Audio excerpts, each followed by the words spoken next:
At the 9th time of asking, will Argyle be able to break their away day hoodoo and claim a victory on the road?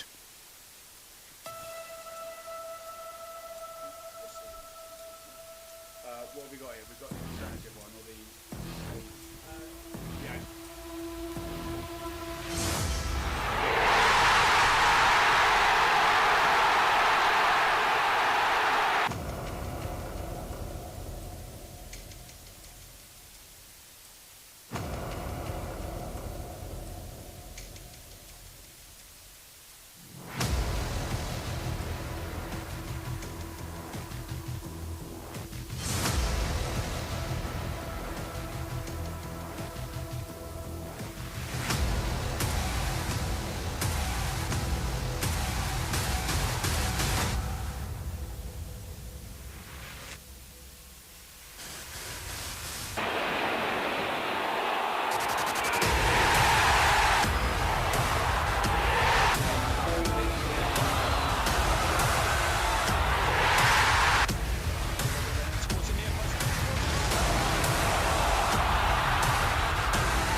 Yes, yet to win on the road this season, but Saturday's victory over Sunderland will have given the players the lift heading into tonight's game at a place where, if recent history is to be believed, a win could be on the cards.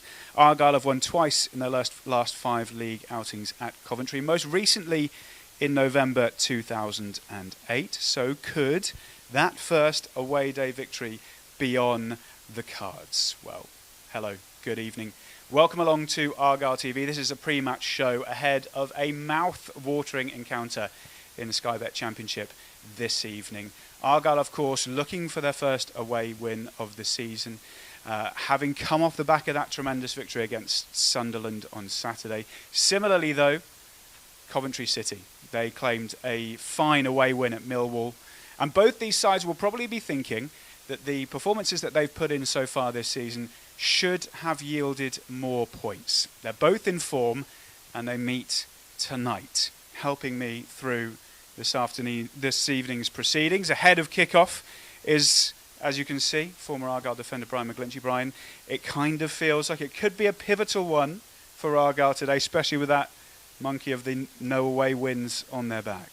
Yeah, when I sort of read that stat, I couldn't believe it, to be honest, because the performances this year have been very positive. There's probably 1 or 2 games you think it didn't go that well away from home, but definitely the reward's not been there. So yeah, you're right. After the international break, come back at the weekend, great result, and it's momentum now, isn't it, if they can get this result, because both teams are on, as you say, similar positions at the table, so it'd be good to get that sort of distance between that bottom 3 as well, wouldn't it? It's quite weird, isn't it, when you look at the championship table, these sides both on 19 points. I think 1 goal separates them in terms of goal difference. A win today and results going their way over the next couple of nights could see them in mid-table, and it would be feeling a lot rosier, wouldn't it? Yeah, I think if you get back-to-back wins in this division, you get yourself up the table, and that's what the manager's probably wanting today. I think performances are crucial, aren't they? Performances will get you results in the end. So I think by and all and large, has been very good. So I think both sides are of similar form. I think they're a bit more of a draw specialist than us. I think defensively they're quite solid. So and then they've obviously got a great result away from home at Millwall. So it'll be a tough game today. It absolutely will be, and you can watch it all here on Argyle TV. It is available to watch worldwide. You can get your match passes right now from our website, pafc.co.uk. Just click on the Argyle TV tab and you can get your match pass if you haven't got it already. Right, let's waste no time and get to it. Let's get the team news. Let's have a look at who Stephen Schumacker has plumped for this evening. And it is a familiar looking lineup to what we had on Saturday. Unchanged, which is a rarity for Stephen Schumacker in his tenure as manager so far. But it does mean that Joe Edwards gets his 200th appearance, or will make his 200th appearance for the club. Tremendous achievement for the Argyle skipper. And Morgan Whitaker, who of course scored one of those goals on Saturday, is making his 50th Argyle appearance. I suppose with such a strong performance, Brian, there's no need to change from Saturday, is there? Yeah, you're right. I think the manager does make changes, doesn't he? He's very pragmatic. He sort of goes for the sort of lineup that maybe suits the opponents type thing. But he's gone for the same lineup, which is very strong, isn't it? Obviously, Hardy's been a bit of a blow, isn't it? Been out of the side through injury, but I think they've handled that pretty well. And obviously, for me, Whitaker and Azaz, they've been really, really sort of clinical, haven't they? The opportunities they've got, they've taken them, and that was probably the difference at the weekend. Sunderland had chances, but they weren't clinical where we were. So yeah. And to be fair, for one of the standout for me is Houghton this year. I think he's probably been one of the real strong performances in most games. To be honest, real good performances. Yeah, so. Good side, isn't it? It's not a bad side. Especially when you look at the bench as well. Very true. Great to see Brendan Galloway, of course, come back and make his first start of the season with tremendously bad injury problems that he's had. Mustafa Bundu on the bench as well. We'll come on and talk about the likes of Morgan Whitaker, Finn Azaz and Joe Edwards on that milestone in a moment. But let's just have a quick look at the Coventry City side for tonight as well. It's all easy this evening. They're making it easy for us, these two managers. Mark Robins not making a change either. To his side that, of course, as we mentioned, beat Millwall 3-0 so impressively away from home last season. Godden, Sacramento and Sheafel scored that day. It's Matty Godden's 100th championship appearance tonight as well. Brad Collins, summer signing from Barnsley. He has got 2 clean sheets in a row, and with that solid-looking defence ahead of them, we'll be looking to make it number 3 as well. I suppose similar to Shuey with Mark Robins, Brian. Why change it? You've just scored 3 away from home, got a victory, got a clean sheet, players are scoring. Yeah, I sort of read his sort of post-match comments. He was talking around that performance was coming for them. They were sort of getting into a good sort of space for them defensively, and that sort of balance between keeping it tight and getting goals. So they've lost a couple of good players, didn't they, in the summer when they had an amazing run last year.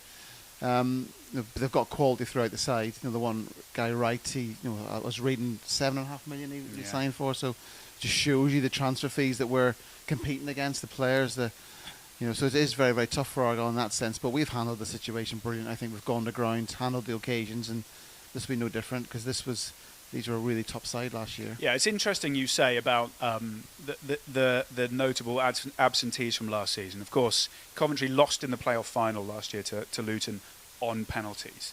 And what are we now? Just over a third of the way through the season.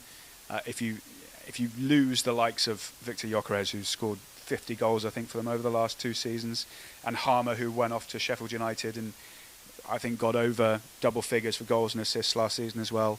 It will take time, won't it, just to bed in, because they've been so not totally reliant, but that is a big amount of goals and assists and quality that's coming from those 2 players that you've lost. And so, well, yeah, if you're losing 35 goals, such as a big loss for you, and that's what clubs like Coventry probably have to do. They have to sell. I think one of the fees was 20 million to Porto, wasn't it? So so they have to do that to sort of rebuild and infrastructure and different things. So Mark Robins has done an unbelievable job there, isn't he? So yeah, he'll be looking to get some sort of continuity again, and I think they say they've got quality throughout the side, so they no doubt will probably get up the table at some stage. And you mentioned benches for Argyle. Ellis Sims cost Coventry £8 million in the summer as well. He was very good for Sunderland last season, so firepower galore, should make for a great game. Anyway, as we've been saying, not only have Argyle not won away from home this season, but they're also yet to win back-to-back matches in the league this time around. They do have a chance to do that tonight, though, because of this fine performance against Sunderland at Home Park on Saturday. Black Cats will try again. Clark from deep clips it in. There's lots of space for Bruce in. He didn't get it down. Shot comes in. Cooper just pushes it over the top. The shot was, I think, from O'Nien, who had stayed forward from the corner. 23 minutes played, just over the midway point of this first half. Still goalless here on Argyle TV. Argyle bringing it forward now. Edwards to Azaz, and now Cundall and Whitaker. Inside, is he going to shoot from outside the box? Morgan Whitaker! Oh my goodness me. What a finish. Well, he needs no invitation to do that, but Sunderland allowed him. Whitaker infield onto his left foot. A fantastic strike from outside the area. Unbelievable strike. Cundall just sets up. You can see he's been trying to do it for the last 20 odd minutes. It's a magnificent strike, it really was. He always comes in on that left foot, see he's balanced, he goes inside, looks up, waits for the opportunity, and that is a magnificent strike. It's almost like worthy of winning any game. I know we're only 24 minutes in, but wow. Patterson out with his feet. Remember filling in at fullback at the moment. He and Keslade have switched. Cleared by Gibson. Nice touch by Houghton. And then a good ball by Cundall. Finn Azaz gets into the area. Cuts onto his right foot. Can he finish? He can as well. He can as well. Finn Azaz makes it 2-0 to Argyle. Rob, that's a magnificent team goal. There were three aspects of that really. We look at Houghton's pass back. Then Azaz, brilliant finish. But before that, you look at Cundall's pass here. So initially Gibson clears it. It's a brilliant touch here from Houghton. Cundall's pass there is magnificent. Great touch from Finn Azaz. But what he doesn't panic. He goes into the area. Brilliant touch here. Magnificent pass. Great touch. Takes him into the area. Steadies himself. Calms himself down. Opens the angle up so he can then bend it round the goalkeeper. Magnificent goal. It really was. Bellingham to Clark. Getting some paint on his heels and staying on the left-hand side, trying to take on Edwards. Gets past him as well, cuts it back. Great chance here off the post. Off the post. Joe Bellingham, I think, until they have something. He's on the ball here because they've taken a quick corner. Whipped in, it's flicked on, it's off the post again. And then wide. From O'Cheeks trying to follow it in. What a delivery that was from Clark, and just the feathered touch of a header was beyond Cooper. I thought that was in, I have to say. But it struck a post. Quite see who it was that got to it. Whitaker plays it through to Barley Mumba. He's in behind, he's into the area, and he's it's just wide. What a break that was. So unlucky. Sunderland look to respond. Ball comes inside Meander, tries to get it under control. He doesn't. Dack inside the area. Tees up Clark, shoots near post. Good save by Cooper. Mumba's having to retreat, but he's kept the ball really well right by the touchline. Great feet from Barley Mumba. Beats two of them. Gets the cross in. Randall's touch. Mustafa Bundu. Oh, it's over. I mean, I'm sure it got a deflection. The referee's given a goal kick. Perfect way to come out after an international break, isn't it, with a win like that? But also to do it against a side in Sunderland, top six. They've been in great form. It kind of proves what we've all been thinking as Argyle fans, that they can do it at this level. They definitely belong at this level. That was a perfect example. I think the home form's been really, really good, isn't it? Performances have been really top. I think the crowd get behind the lads, don't they, really well? And yeah, with that pace and urgency, I think it really makes a difference. But if you're scoring, we were talking off air, if you're scoring goals from long distance, it's it's massive sort of benefit to you. You score goals from no real opportunity as such, but that's just the quality of Whitaker and Azaz in these particular game here against Sunderland. So yeah, it's that gets you extra goals, extra points that you probably don't normally get from other teams, really. So that's a massive advantage we have, especially when we've got Bundu just come back from injury, Hardy out as well, and Wayne's the only probably recognised striker at times. So yeah, it makes a massive difference when you've got people scoring goals from long distance. Yeah, but not only long distance. I mean, both goals were brilliant. Yeah. If you think of Whitaker's goal, obviously that we can see a couple of times here from multiple angles, and I don't think anyone will get bored of. But even Finn Azaz's goal and the way that he takes his chances and the way that the chances were created, it was that was a completely different sort of goal, but it was a brilliant team move, wasn't it? Yeah, no, to be fair, the inverted sort of wingers is really, really powerful. Coming in on their stronger foot to find that sort of far post it's really hard to defend against. You see, there's no doubt Sunderland would have worked on trying to send Azaz and Whitaker down the line, not letting them come inside. But on a match day, it's so difficult when the game is played at pace. and they could just one touch beats that player and just gets him inside and gets that strike off. He sees first touches inside and allows him to get that shot off. And you could probably say Sunderland could have maybe closed the ball down a bit quicker, but for me, it's just immense forward play. It is amazing because you say that they would have worked on it, and of course they would have, because football clubs now have so much data in front of them. They have so many ways of looking at highlights of matches, but Morgan Whitaker does this on a game by game basis. It's amazing how he's able to still be able to do it despite opposition teams knowing that is what he wants to do. Yeah. To be fair, I looked at it there. The defender hadn't much No. option there. The ball was played in at pace, and his first touch was so good. If his first touch is dead, it doesn't allow him to go inside. His first touch has got momentum and takes him inside the pitch. And yeah, it's just really good play. He obviously, Whitaker's got full of confidence at the moment. He's been able to sort of show that on a regular basis, and just to sort of take a strike from that distance as well, you need to have confidence. Because if that flies way over the bar, then he's getting a bit of stick from the crowd, isn't he? But he doesn't care. Yeah, I was going to say, I don't think it bothers him particularly, it doesn't, the amount of times he attempts it. Because I think he just shoots at will, doesn't he? Yeah. He shoots on sight, which is a great quality to have. Just a final one on Morgan, because we could probably speak for an hour on Morgan Whitaker, I think, and we wouldn't get bored of it. But people have, this week especially, been talking about the fact that we only got him for £1 million. Feels like a right bargain now. But also, just how integral do you think he is to the way that Argyle want to play? Because of that outlet, the counter-attack, the pace, but also the ability to, when we need a goal, hit one from 25 yards and it fly in.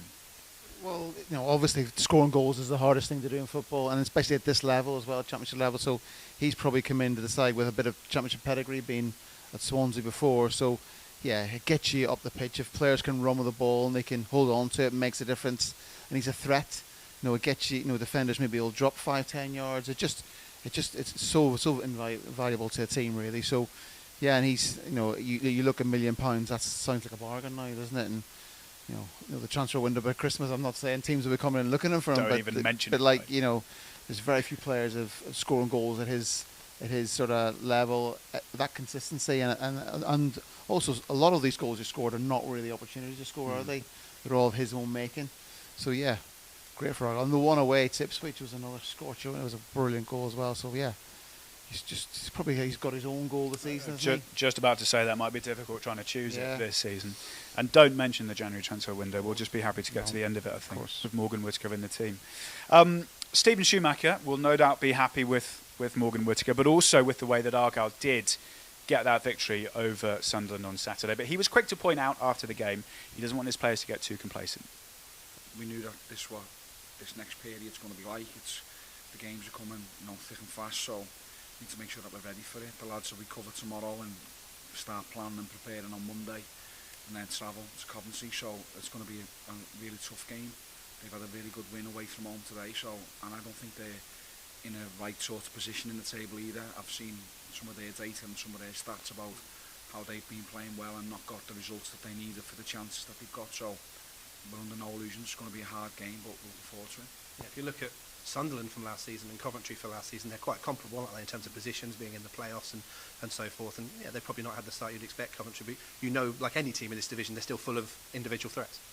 Definitely a good team as well, not just individuals. At Coventry, I think I've watched them a couple of times this season already, and they work really hard. And they've obviously got the longest serving manager in the Championship in Mark. So yeah, they're a good side. I say they're probably in a false position at the moment, and we need to make sure that we're ready for it. Now it's going to be a big challenge for us, but that's what we just said to the lads. Come on, we haven't won away from home yet. Can we go and do that? And we haven't put back-to-back wins together. So can we do that? There's two things that we can aim for.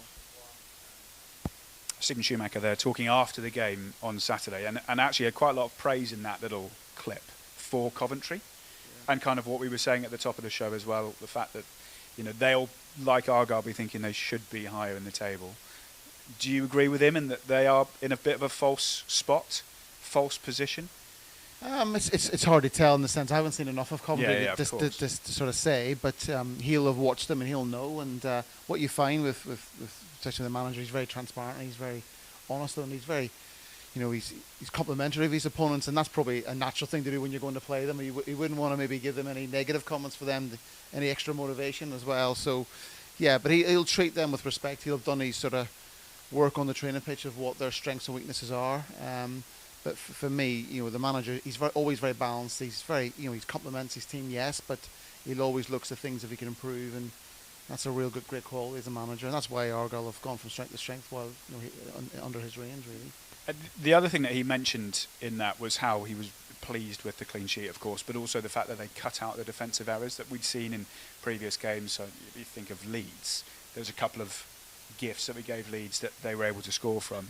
And Lewis Gibson in particular seems to be turning into a proper good championship defender. We've got a few clips of him doing all sorts of stuff in that Sunderland game, but he seems to just know where the ball is going to be, and I suppose as a defender that's the key thing.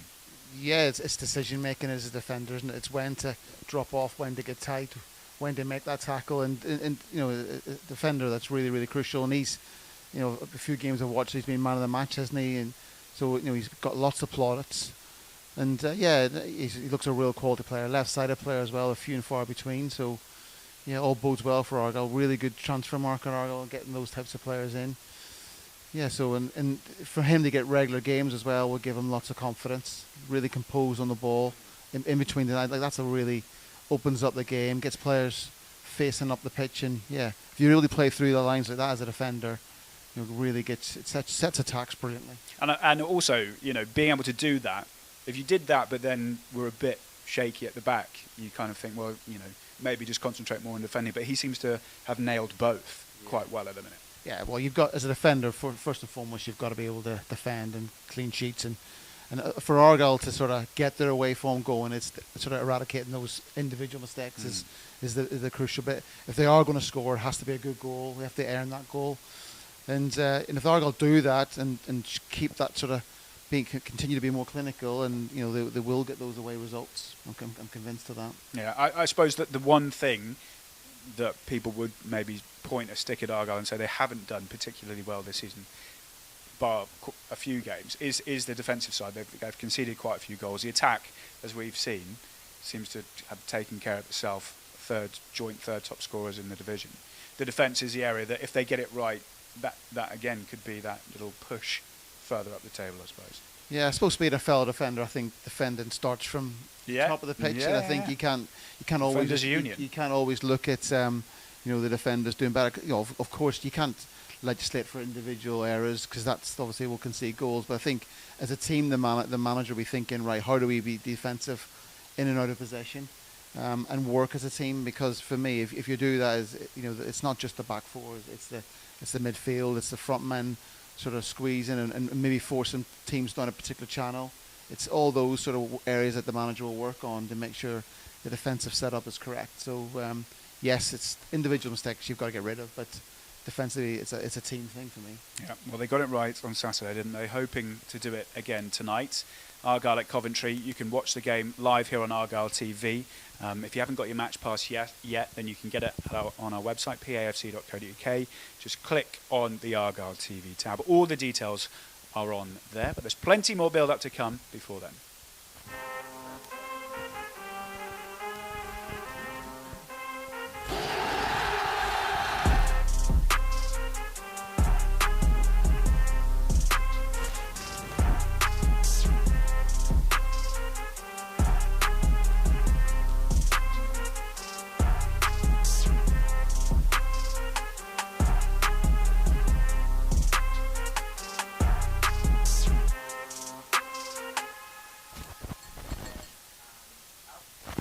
You're watching Argyle TV with the Greens up in Coventry tonight, and one of the men taken to the field will be making his 200th appearance for Argyle today. It's our skipper, Joe Edwards, first for quite a few years to have reached that milestone for the Pilgrims. At 33 years of age, he's the oldest player in the squad, but as we saw on Saturday, he plays with the energy of someone about 10 years younger at least. And he will go down as one of Argyle's greats, no doubt. It's Joe Edwards. And my argument, not I think we need one particularly, is he is obviously a promotion-winning captain. He's a leader by example.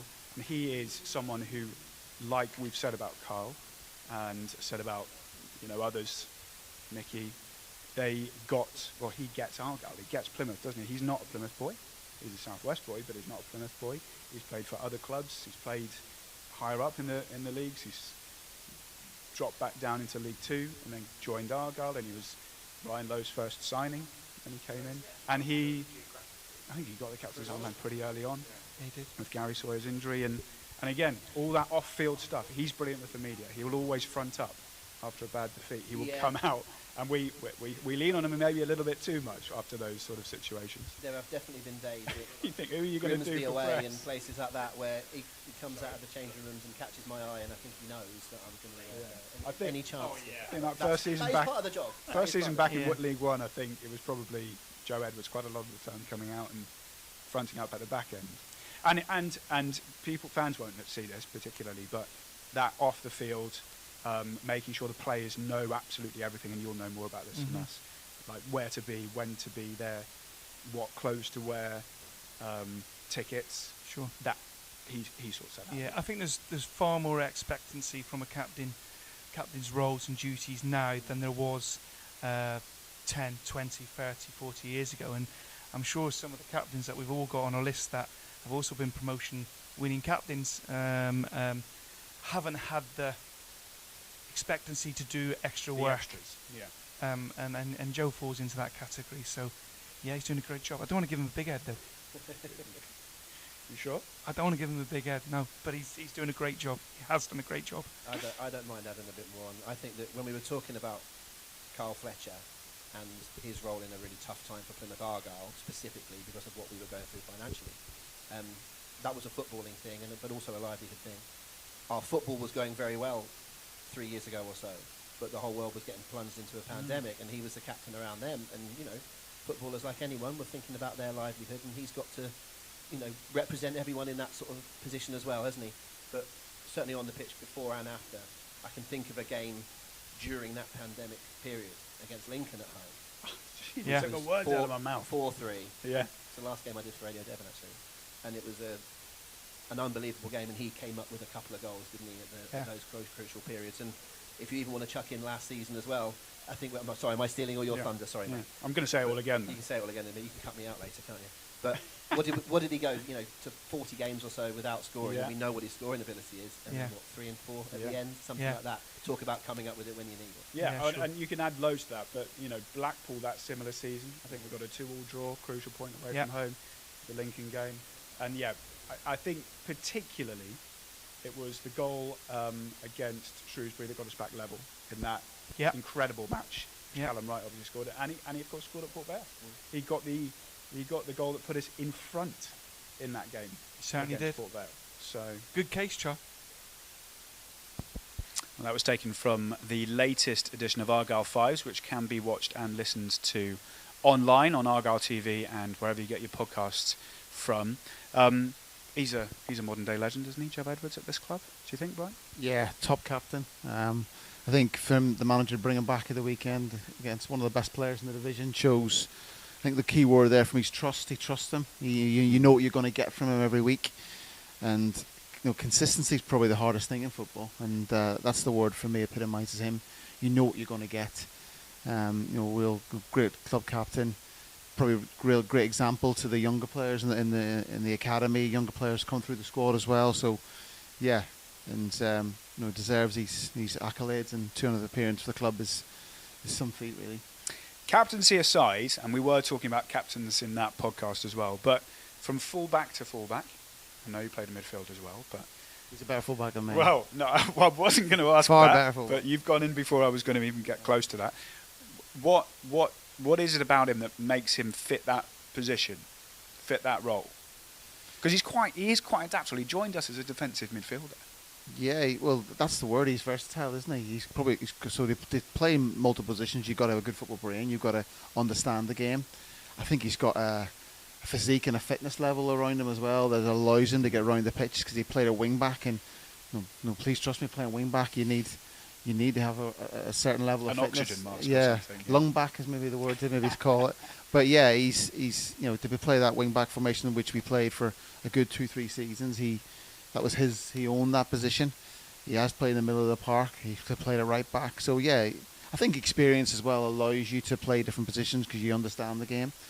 But yeah, he's a top player. He understands and he gets the best of people. His motivation, you can see him talking on the pitch, his communication. So yeah, and I don't know much about him off the pitch, but from what you hear and what you see, you sort of the video we just shown, he gets good praise from what he sort of does for the changing room as well.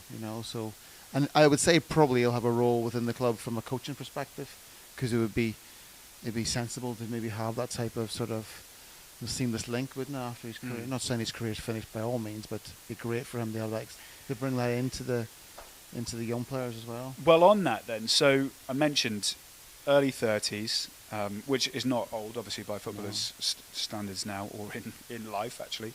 But he has played a lot of games.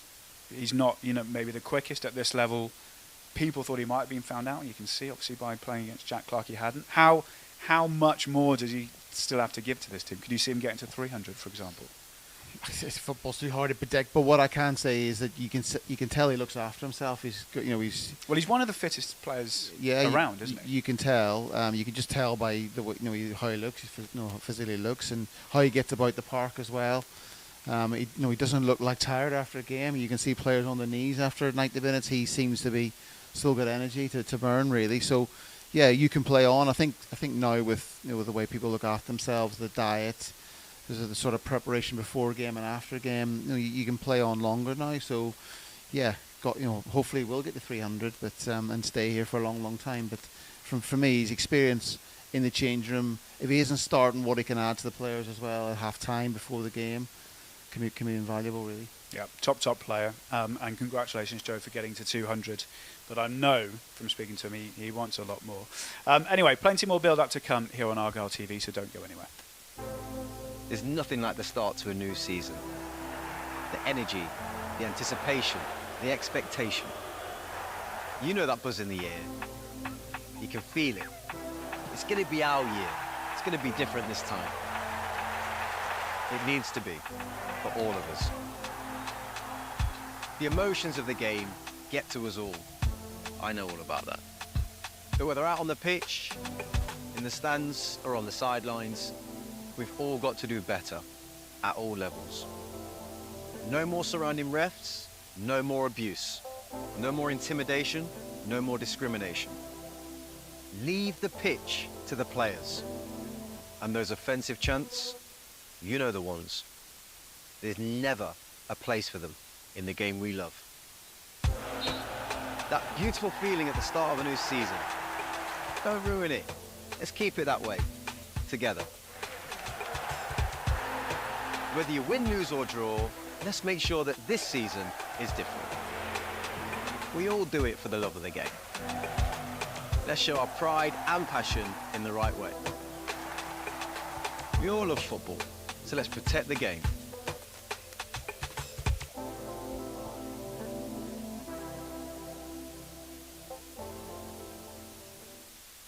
25 minutes away from kickoff then at the CBS Arena. You can see both sets of players out, going through their warm-ups. It's starting to fill up nicely. A huge away following, of course, from the Argyle supporters. But if you're not at the CBS Arena, then you can watch the game with us here on Argyle TV. Match passes can be found on our website, pafc.co.uk, and just click on the Argyle TV tab. You'll be able to find all the details on there. Right. Let's talk about Coventry for a little bit, shall we? Like Argyle, they had a good win on Saturday. They beat Millwall 3-0 at the Den. Here are the thoughts of their manager, Mark Robbins. You must have enjoyed that. Yeah, I did. I think it's been coming, hasn't it? I think, I've said, and it's difficult to come out and speak after we've lost the game but played really well. And really the turning thing was Bristol City away, where we played probably the best away game that we've had. And lose the game, go into the Rotherham game on the Wednesday and lose the game and not score, and then obviously that went on for 4 games and we ended up not, so it dents the confidence a little bit, but you could see that the signs are right. We've got a really good group, they're all working for each other, that'll get better. Tatsu scores a first goal today, another clean sheet. Matty Godden gets on the score sheet and Shifo at the end. rounded off a really good away performance. I thought, to come here and do that is difficult at the best of times. And on the back of a 4-0 win last time out against Sheffield Wednesday, it just showed and typified what they've done in the last week or so. 9 days training has been really good. Although the 3 lads that were away on international duty weren't involved, we had a really good. They trained well. They put a load of good sessions together, and looked like they've got the bit between the teeth. And today they showed that courage, determination, togetherness, and really the courage in terms of taking the ball and passing it really well. We looked a threat, and we kept their chances down to a minimum. Brook, as we know, marauds down the right-hand side, and he's been doing that for this season. He's looked better. And to keep him quiet, Hadji there, obviously on the flip of that, gets into good positions. He's just got to keep getting in those positions because the goals will come. He's had hand in 2 today where the keeper's made a save, or he's been involved in it, and certainly Tatsu's goal, and Matty Godden's goal. And then I think the corner may have even come from his shot, if I'm remembering rightly. And so he's had a hand in all 3, which is great for him, because he needs a little bit of confidence, a bit of love, and things will turn for him in terms of finishing. But he looks a threat. Again, Matty led the line brilliantly, and Tatsu, the lads behind.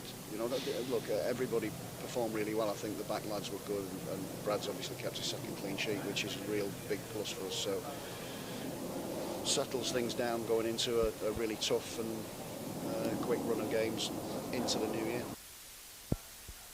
Let's have a quick chat about Coventry, Brian. They've got the same number of points as Argyle, as we mentioned before, just behind on goal difference. And you can see signs, and he mentioned it there, and you kind of alluded to it earlier, that they're starting to sort of click into gear. They had a real horrible run. I think they lost 4 in a row, but the last few clean sheets, scored 3 away from home. Players seem to be hitting it now, and it sometimes just does take that little bit of time, doesn't it, I think? Yeah, of course it does. I think, as we talked earlier, the fact they've lost a couple of key players, big players with goals in the team. Goals is the hardest thing to replace in a football team, so it's going to take a while to get that. And to go to Millwall and score 3 and keep a clean sheet, and look at the highlights here. Yeah, they're playing through the lines, playing with confidence. Incisive football there for that particular goal. So yeah, it's going to be. I think their home form is a bit nowhere near strong. So that's something for me that the manager should capitalise on. Schumacker, I'm sure he's talked about that, getting on the front foot. Quick start from Argyle, making them feel the pressure, because it seems the opposite for Argyle in the sense we've got a bit of a fortress at home, but we can't get that away sort of win. So maybe we can get on the front foot tonight and put them. Make them feel a little bit less confident, and because when you're playing in front of your home crowd, you have to entertain, you have to be on the front foot. So maybe when you're away from home, the pressure's off, you can relax. Maybe that suits them. So we could capitalise on that tonight. Yeah, it is interesting, isn't it? Because it is a flip to us. They've got more points away from home than home. Just the 2 wins. I think there's only 1 defeat, but there is, you said it earlier, 5 draws in there. Yeah. That might be something in it. You said playing within themselves a little bit at home. Yeah, 100%. I think if you're not getting results, the whole things aren't going well. You do feel that home form it's difficult to get that sort of monkey off your back and as such. So for Argyle, that's to say that's for me is if I was the manager, if I was a player, I'd be thinking like let's get on the front foot with these. Let's try and sort of exploit that weakness as such, and because confidence for me gives you that extra yard, gives you that bit of impetus to sort of get a result. So. That's the little things, little sort of marginal gains as such that you could utilise to get it over the line. Well, tonight is the first time in 5 seasons that Argyle will have travelled to Coventry to play against the Sky Blues. In recent history anyway, results have swung from one side to the other, with Argyle and Coventry beating each other quite regularly, either one each time. Back in 2006, Argyle grabbed their first win over the Sky Blues for 40 years, and in the 17 years since, they picked up 7 wins.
and Buzaki. Out to Barry Hales. Hales will shoot and produce a wonderful finish.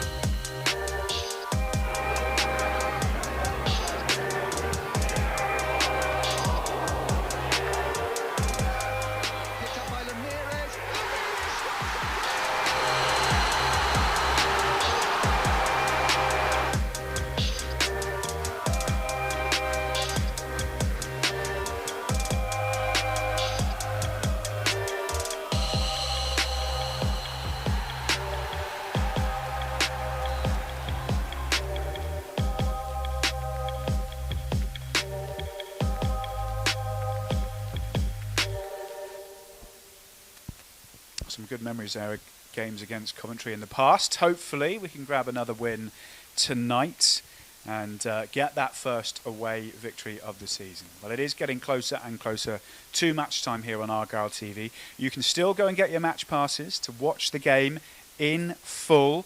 Head over to our website, as I keep saying, pafc.co.uk. Click on the Argyle TV tab for all of the details. We will continue and finish our build-up after this.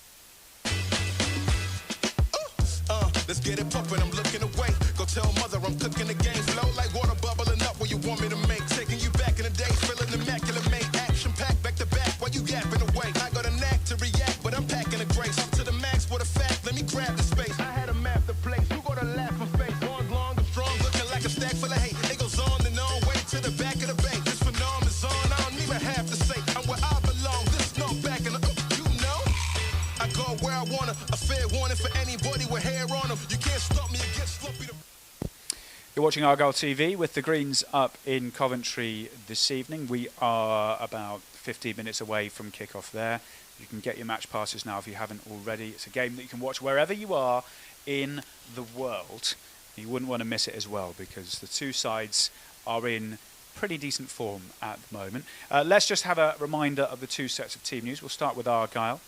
There's a very dark-looking home park, which is vacated at the moment with everybody up in the CBS arena. But it's a very simple bit of team news for Argyle because it's an unchanged side from the one that beat Sunderland on the weekend. It means that the centre-back pairing of Lewis Gibson and Julio Plegwithello will stay. Joe Edwards makes his 200th appearance for the club. Morgan Whitaker his 50th appearance of the club. And Ben Waine gets another start up front. Just on Ben Waine, Brian, obviously he's been given this little opportunity because of the injuries to Bundu and to Hardy. Bundu, of course, you can see they're back on the bench. Hardy getting closer to a return. He scored against Leeds. He's got 4 goals this season from pretty limited time. It would always have been an ask for him to go in and just score every game, wouldn't it? But from what you've seen of him, how do you feel he fits into this side? Yeah, it's as you say, he's limited opportunities and he's done well when he's had those opportunities. His work rate's really, really good. His endeavour. He's a different type of player from what we know. Have Hardy up there. I think Hardy's thrived in this division, hasn't he? With the runs in behind in the channels. I think he gets that. He sort of has done well in that sense. And Wayne's a different type of player. He seems a bit likes the ball to feet a little bit more and link the play a little bit. So yeah, I think he would have been pleased with what he's done so far, but I think there's far more to come from him. I think there's probably a lot more potential in him in the sense of we want to see more, and it's up to him to take these opportunities. And if when Hardy does come back, is give the manager a headache, and that's his responsibility. And I'm sure Ben Wayne's that's his motivation. He wants to do that. So yeah. We will see whether he can get another goal today, of course. Let's have a look at the Coventry City side. They similarly have gone for an unchanged side from the one that beat Millwall that we saw a couple of minutes ago. Matty Godden making his 100th championship appearance. He's their top scorer this season. He grabbed a goal along with the Japanese international Sakamoto and Ben Sheaf as well. They've got a pretty tasty defensive record at home, Brian. I don't know whether you've seen that. Only, I think they're the 3rd best defensive side at home. Only conceded 7 goals from their 8 matches so far. It's been a pretty settled back 4. I think most of those defenders, Thomas Kitching, Bidwell and Van Ewijk, have started most of the games. So it will be a test, obviously, for Argyle today to get through that. Well, 100%. I think if they're keeping it tight defensively, and they've maybe showed their prowess at the weekend, scoring 3 goals. So yeah, they're looking to get that balance right. But for me, Argyle have demonstrated they can score goals, haven't they, this year? So yeah, it'd be an interesting game today. See what sort of Coventry City come out and do. Do they go for it with their home form? Do they want to try and get a few home results and all that type of stuff? So yeah, but for me, it's all about what Argyle do. I wanted to actually talk about a bit more the Argyle in the sense of Condell. I think he's made a massive difference. Yeah. Well, we can talk about it now then, Brian. Let's talk Okay. about him because again, 2 assists on the weekend. He has really shone, hasn't he? Yeah, I think the first assist is a very, very kind one. Because Goes down in the stat book. But yeah, it does. Right. They literally pass it 2 yards, and Whitaker does the rest. But for me, the second assist was a brilliant assist. First of all, it was a brilliant touch by Houghton, I believe. But the first time pass between the lines into Azaz was top drawer for me. And what I like about Condell, he sees a pass. He really, he plays up balls between the lines, and he's a real confident player. And I think he played quite a lot of games last year for Swansea in the Championship. So he's got that bit of pedigree as well at this level. Hence why he's getting starting lineup sort of choices with Schumacher. But for me, it's all about what Argyle do today. I think Argyle can build on that momentum, bit of confidence. I think get a back-to-back win. Where will they be in the table? And then again, it's into Stoke of the weekend, so lots to play for. Just a quick one on Luke Condell. Is another example, and Whitaker and Mumba were it last season, along with Azaz, who's come back in on loan this season, of Argyle just being very clever in the loan market. Kane Casahayden's another one. Getting players that just seem to slot into the team and look as if they love playing for Argyle. Yeah, I think we were just again talking in a sense off air, in the sense of the club have obviously got a process of how they get players into the club, and that seems to be working well. And I think as well, you've got to put a lot of credit to the manager as well, because he's given these players that environment. To young players coming in from different clubs, maybe having a point to prove. They maybe weren't getting the opportunities that their parent clubs want, that motivation to play first team football. So the manager's given them that environment. I think that's testament to him as well. So, and fair play to the young lads as well, coming in and taking those opportunities, because playing week in, week out in the Championships is tough going. So a lot of learning they're doing, but they're thriving in this environment. This is just one of a few games being played this evening. It's split over the next couple of days. Let's have a look at what else is happening in the Championship then tonight. Obviously, Argyle at Coventry. Rotherham still looking for a manager. Yorkshire Derby. They're up against Hull City, of course, are having a good season. Stoke, who travel to Argyle on Saturday, as Brian has just said, up against QPR, who are struggling at the foot of the table still.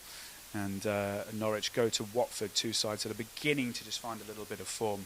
A full playoff encounter between Cardiff and West Bromwich Albion.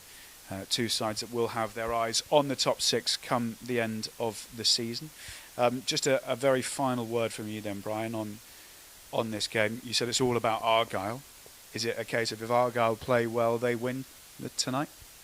I wouldn't be, that'd be a bit sort of wrong from a Coventry perspective. I think they've got a part to play in this, of course. They'll be a good side, but for me, Argyle have demonstrated they've got the ability to mix it with anyone in this division. So, yes, I think Schumacher will be looking for a solid base initially, won't they? That's make sure there's no individual mistakes. Make sure they're still in the game, with time to go, and then obviously they're attacking players if they get that opportunity, which have demonstrated that being really clinical and taking those opportunities.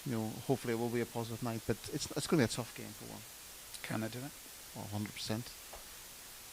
I'm confident. I'm going for a 1-0 victory. Actually. I didn't ask you for a prediction, but there you go. He's put his neck on the line. Yeah. We will see come the end of the game, and feel free to give Brian McGlinchey some grief if he does get that one wrong. Anyway, Brian, thank you very much for your help in the build-up. We'll be back at half-time. Reminder that if you haven't already, you can go and get your match pass from our website, pafc.co.uk. Click on the Argyle TV tab.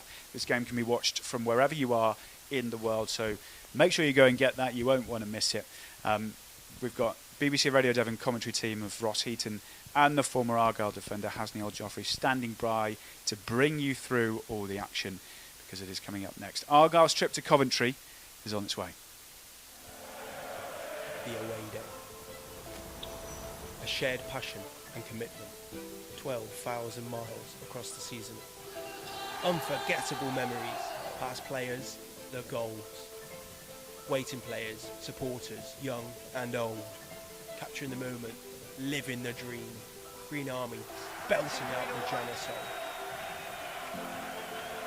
The stands, the shirts, the drum beats.